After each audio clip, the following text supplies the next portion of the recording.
اعوذ باللہ من الشیطان الرجیم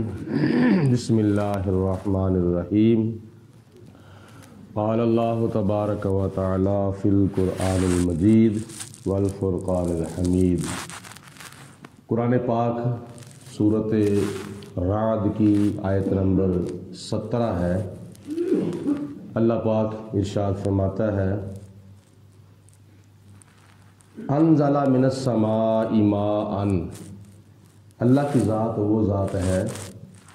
جس نے آسمان سے پانی برسایا، فصالت اودیۃ بقدرھا، پھر اس بارش کے پانی نے اپنے نالے اور ندیاں بنا لیں اپنی وسعت اور اپنی طاقت کے مطابق، کیونکہ کئی رستے چوڑے ہوتے ہیں، کئی رستے تنگ ہوتے ہیں۔ تو جب پانی آسمان سے گرتا ہے بارش کی شکل میں، موسلا دار جب بارش ہوتی ہے تو نیچے پانی جمع ہو کر پھر اوپر کی طرف سے نیچے کی طرف جاتا ہے اور وہ پانی بہتا ہے، اور جب پانی بہتا ہے تو پھر کیا ہوتا ہے؟ فاحتمل السیل زبدر رابیہ، پھر اس پانی کے اوپر جھاگ آ جاتی ہے۔ وہ پانی اپنے زور سے جب بہتا ہے تو اپنے اوپر بلبلوں کی شکل میں جھاگ بنا لیتا ہے۔ وَمِمَّا يُوقِدُونَ عَلَيْهِ فِي النَّارِ، اور جن دھاتوں کو تم آگ کے اندر ڈالتے ہو، پگھلاتے ہو، ابتغاء حلیات، زیورات بنانے کے لیے، یعنی سونے کو چاندی کو تم جب ڈالتے ہو آگ میں، پگھلاتے ہو زیورات بنانے کے لیے، او متاع، یا دوسری دھاتوں کو یعنی لوہے کو، پتل کو، تانبے کو جب تم آگ کی بھٹی میں ڈالتے ہو مختلف اشیاء بنانے کے لیے، برتن بنانے کے لیے، زرہ بنانے کے لیے، جنگی ساز و سامان کے لیے، ہتھیار بنانے کے لیے، زبدم مثلہ، تو ان کے اوپر بھی جھاگ آ جاتی ہے۔ یعنی نیچے اصل دھات کی اصلیت ہوتی ہے اور اس کے اوپر بھی جھاگ آ جاتی ہے۔ اللہ پاک فرماتا ہے کذالک یضرب اللہ الحق والباطل، اسی طرح اللہ تعالیٰ حق اور باطل کی مثالیں بیان فرماتا ہے۔ حق اور باطل کی مثالیں اللہ تعالیٰ بیان فرماتا ہے کہ حق حق ہے، باطل باطل ہے، کفر اور اسلام کی اور شرک اور ایمان کی، باطل اور حق کی اللہ پاک مثال بیان فرماتا ہے۔ اس کی وضاحت آگے ہے کہ اوپر جھاگ کیوں آتی ہے، نیچے اصلیت کیوں رہتی ہے۔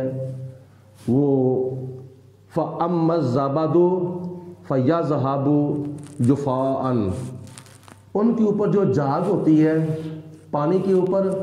پانی اصلیت ہے وہ نیچے رہتا ہے، جھاگ اوپر ہوتی ہے۔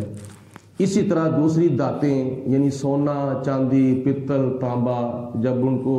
پگھلایا جاتا ہے، ڈالا جاتا ہے تو ان کی اصلیت بھی نیچے ہوتی ہے اور ان کے اوپر بھی جھاگ آ جاتی ہے۔ اللہ فرماتا ہے فَأَمَّا الزَّبَدُ فَيَذْهَبُ جُفَاءً، جو اوپر جھاگ ہوتی ہے وہ تو زائل ہو جاتی ہے، وہ تو ایک وقت ختم ہو جاتی ہے، بس وقتی طور پر جھاگ رہتی ہے۔ وہ پانی کے بلبلے جو ہوتے ہیں وہ وقتی طور پر جھاگ رہتی ہے، چند منٹوں کے بعد یا چند سیکنڈ کے بعد وہ جھاگ ختم ہو جاتی ہے۔ وَأَمَّا مَا يَنْفَعُ النَّاسَ، اور جو نیچے اس کی اصلیت ہوتی ہے وہ لوگوں کو نفع پہنچانے کے لیے ہوتی ہے۔ پانی جو جھاگ کے نیچے ہوتا ہے وہ بھی لوگوں کو نفع پہنچانے کے لیے ہوتا ہے، اور دھاتیں جو ہوتی ہیں، زیورات اس کے بنتے ہیں، برتن بنتے ہیں، وہ بھی لوگوں کو نفع پہنچانے کے لیے ہوتے ہیں، اور ان کے اوپر بناتے وقت، ڈالتے وقت، پگھلاتے وقت جو جاگ آتی ہے وہ بھی زائل ہو جاتی ہے، اور نیچے جو اثر رہ جاتی ہے وہ لوگوں کو نفع پہنچانے کے لیے ہوتی ہے۔ فَيَمْكُثُ فِي الْأَرْضِ، وہ زمین کے اندر پانی کی شکل میں رہ جاتا ہے، باقی رہ جاتا ہے۔ كَذَلِكَ يَضْرِبُ اللَّهُ الْأَمْثَالَ، اسی طرح اللہ تعالیٰ اور بھی کئی اس طرح کی مثالیں بیان فرماتا ہے۔ خلاصہ اور مفہوم اس آیت مبارکہ کا یہ ہے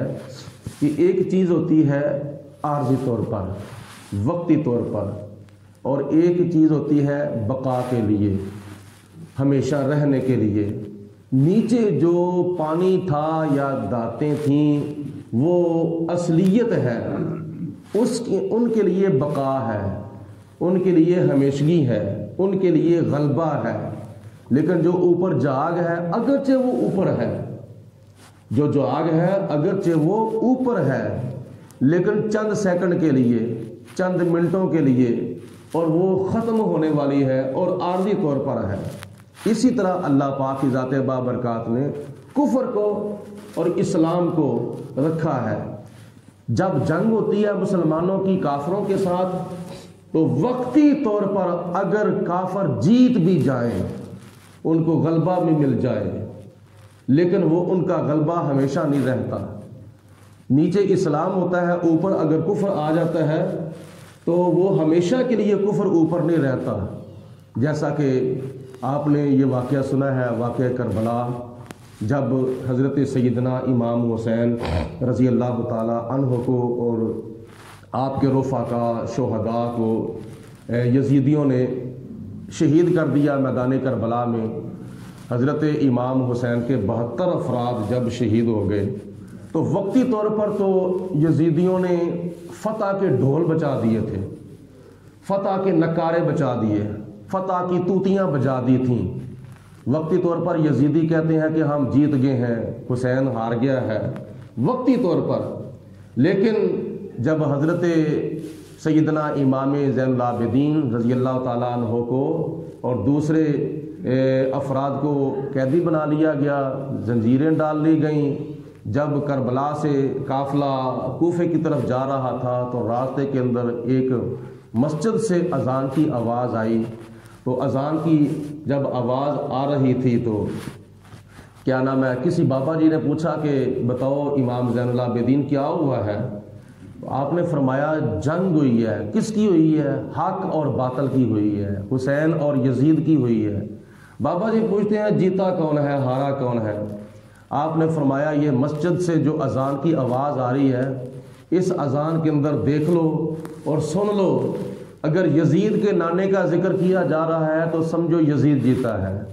اگر اذان کے اندر حسین کے نانے کا ذکر کیا جا رہا ہے تو میرا بابا حسین جیتا ہے۔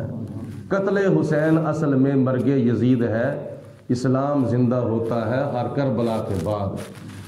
مقصد بات کرنے کا یہ ہے، اللہ پاک نے یہ مثال اس لیے بیان فرمائی ہے تاکہ لوگوں کو پتہ چل جائے کہ وقتی طور پر اگر باطل جیت جائے، وقتی طور پر اگر کفر بھی جیت جائے، لیکن اس کی کامیابی عارضی طور پر رہتی ہے، چند دنوں کے لیے رہتی ہے، چند ہفتوں کے لیے رہتی ہے، چند مہینوں کے لیے رہتی ہے۔ ایک نہ ایک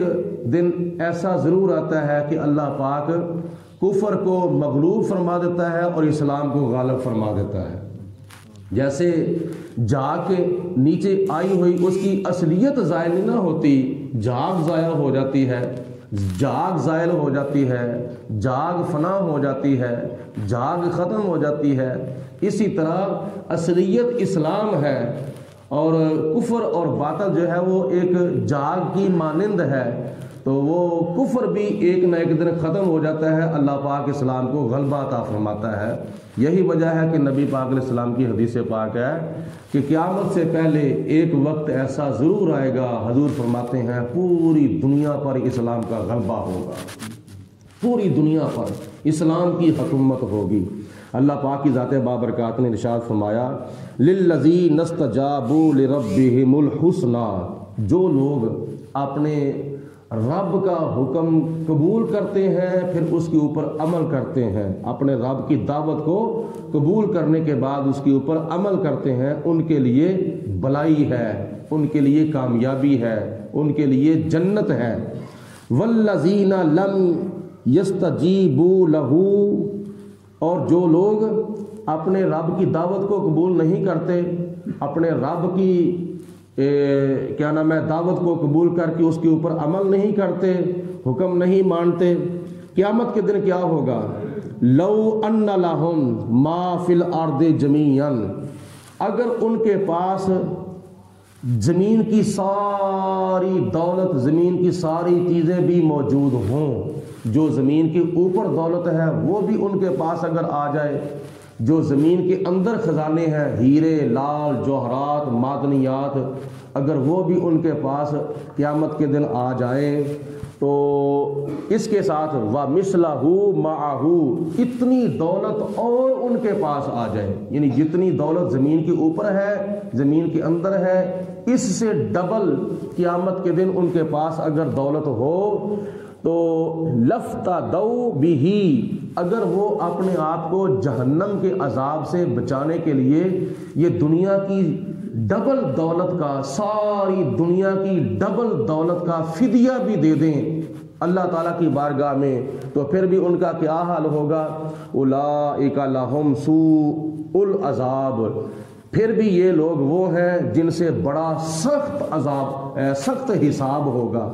سخت ان سے پوچھ گچھ ہوگی، یہ لوگ حساب و کتاب سے نہیں بچیں گے، ان کا حساب و کتاب ہوگا، جب حساب و کتاب ہوگا تو پھر یہ لوگ جہنم کے حقدار قرار پائیں گے۔ تو اللہ پاک فرماتا ہے وَمَأْوَاهُمْ جہنم، اور ان کا ٹھکانہ جہنم ہے، وَبِئْسَ الْمِہَادُ، اور وہ بہت ہی برا ٹھکانہ ہے۔ قیامت کا دن ہوگا تو پھر کئی لوگوں کی آنکھیں کھلیں گی، کاش ہمارے پاس ساری دنیا کی دولت ہوتی، ساری زمین کے خزانے ہمارے پاس ہوتے، ساری زمین کے ہیرے، لال، جوہرات ہمارے پاس ہوتے، تو ہم فدیہ دے کر اپنے آپ کو جہنم سے بچا لیتے، تو اس وقت ہوگا ہی کچھ نہیں تو دیں گے کیا، لیکن تمنا ضرور کریں گے کہ ہمارے پاس کاش دنیا کی تمام دولت سے ڈبل دولت ہوتی تو ہم فدیہ دے دیتے۔ تو اس وقت جب وقت آئے گا تو پھر دینے کی آرزو دل کے اندر آئے گی، تو پھر کیا فائدہ، جل گیا جب کھیت برسا می تو پھر کس کام کا، آج دو، آج فدیہ دو، آج اپنے گناہوں کو بخشوانے کے لیے اللہ کی راہ میں خرچ کرو، آج زکوٰۃ دو، آج خیرات دو، آج صدقات دو، آج اللہ کی راہ میں خرچ کرو، قیامت کا دن جب آئے گا تو پھر ایسا موقع ہاتھ سے نکل جائے گا۔ تو اس بات کا اور اس چیز کا فکر کرنا چاہیے کہ قیامت آنے سے پہلے یا جو وقت نکل جاتا ہے وہ بس بعد میں واپس نہیں آتا، ایک دن گزر گیا ہے تو دن جب چڑھتا ہے کہتا ہے کہ میں آ گیا ہوں، اس کے بعد جب میں چلا گیا تو پھر میں واپس نہیں آؤں گا، پھر تو پچھتائے گا کاش میرے ہاتھ وہ وقت آ جائے۔ اس لیے آج وقت ہے، آج اپنے آپ کو سنوار لو، اپنی قبر کو سنوار لو، اپنی حشر کو سنوار لو۔ بالخصوص میں گزارش کروں گا کہ آج ماشاءاللہ جمعرات بھی ہے تو جمعرات کو کوشش کیا کرو۔ آپ مجھے اس ایک بات کا جواب دیں، آپ میں سے کوئی بندہ ہے جس کا کوئی فوت نہ ہوا ہو؟ کوئی بندہ بھی نہیں ہے، کسی کی ماں فوت ہوئی ہے، کسی کا باپ فوت ہوا ہے، کسی کی بیوی فوت ہوئی ہے، کسی کا کوئی بیٹا فوت ہوا ہے، کسی کی کوئی بیٹی فوت ہوئی ہے، کسی کا چاچا، بابا، تایا، کوئی نہ کوئی رشتہ دار تو فوت ہوا ہے نا، کوئی نہ کوئی بہن بھائی تو فوت ہوا ہے۔ تو کیا تمہارا دل نہیں کرتا کہ ہم کبھی بیٹھ کر مل جل کر، سارے حضرات مل جل کر اپنے فوت شدگان کے لیے بخشش کی دعا مانگیں؟ ہم اپنے آپ کا تو فائدہ سوچتے ہیں تو اپنے فوت شدہ عزیزوں کا بھی فائدہ سوچا کرو۔ مغرب کی نماز کے بعد اگر جمعرات کو کوئی 10-15 منٹ کے لیے احباب بیٹھتے ہیں تو تم بھی ان کے اندر بیٹھا کرو، اپنے فوت شدہ عزیزوں کے لیے زیادہ سے زیادہ اصال ثواب کیا کرو، بخشش کی دعا مانگا کرو، ورنہ یہ تو اس میں تو کوئی شک نہیں ہے کہ آپ کا دادا پر دادا فوت ہو چکا ہے، آپ کا نانا پر نانا فوت ہو چکا ہے، آپ کی نانی پر نانی، دادی پر دادی فوت ہو چکی ہے، تو اپنے بڑوں کے لیے دعا کیا کرو۔